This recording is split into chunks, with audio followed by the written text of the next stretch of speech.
Okay guys, so welcome back to Bioactive Basics.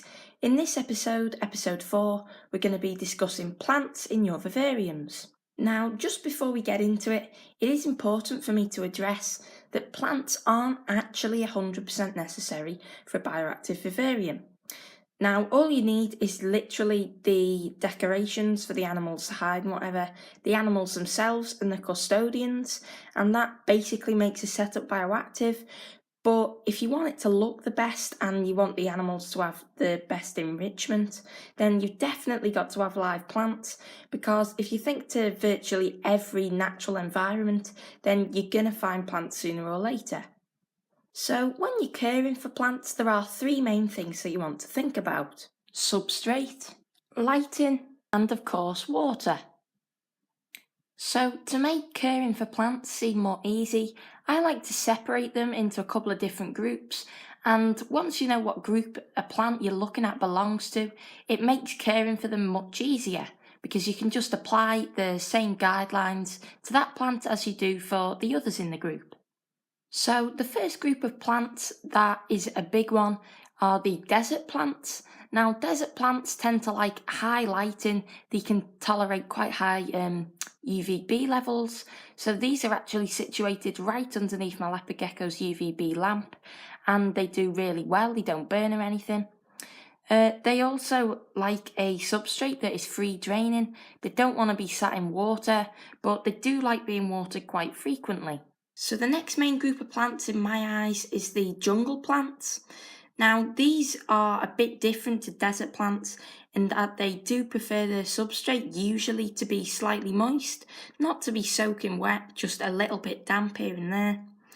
They also cannot tolerate high UVB, and they will burn if you put them underneath a UVB bulb, but they often do like white lighting, like what comes out of a jungle dawn LED.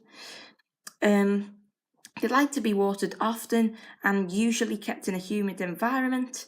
But honestly, with jungle plants, they are a kind of mixed bunch. Some of them don't really like highlighting at all and want it to be really wet, whereas others, like pothos, can tolerate basically anything, but do best in a slightly damp environment.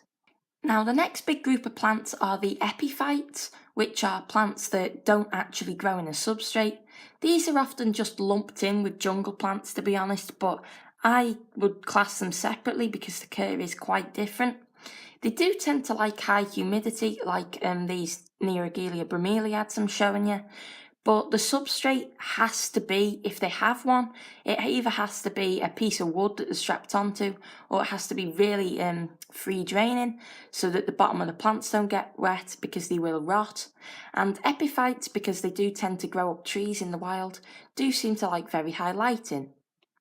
Now, the next group of plants, which may come across as surprising to you, are the aquatic plants.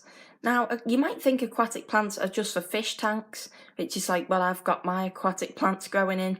But in some environments, like dart frog vivariums, you can actually grow aquatic plants. So, for example, the Amazon sword, which is the plant up here, this great big one, those I've actually seen grown out of water in dart frog vivariums sometimes.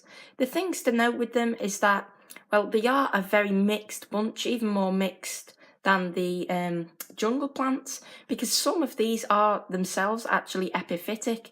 Java fern is a good example of an epiphytic aquatic plant. But so they do need vastly different substrates within the group. And the one thing that ties them all is that they all do need either very, very high humidity, or they need to be kept constantly wet. Okay guys, so that basically gives a rundown of plants for bioactive systems. Now, if you want some examples, if you're thinking of using desert plants, then the reptile inhabitant is probably going to be something like a leopard gecko or a western hognose or a bearded dragon. Then for a jungle setup, maybe a gargoyle gecko or a crested gecko. A epiphytic plant, they can be grown in desert vivs and jungle vivs, pretty much any. They are a very versatile group. Then aquatic plants, as I've said, can be grown with dart frogs or even in paludariums where they can be grown in the water. But plants are a very mixed group, and the only thing I can recommend is that when you're going to get plants, definitely do just look into the individual plant's care and see if it matches up with your reptile, and if it doesn't, then get a different type of plant, and that is basically as easy as it is. So when you're keeping them, some plants just won't grow, and after a while you'll learn what types of plants like what, and it is just a matter of gaining that experience. But I do hope anyway that this video has gave you a bit of a starting point for what plants you should choose and how to care for them. If you do have any further questions, then do just drop them in the comment section down below. And if you're interested, join me in a couple of weeks when we'll be doing the 5th episode of Bioactive Basics, and we'll be talking about heating and lighting. So thanks for watching. Bye guys.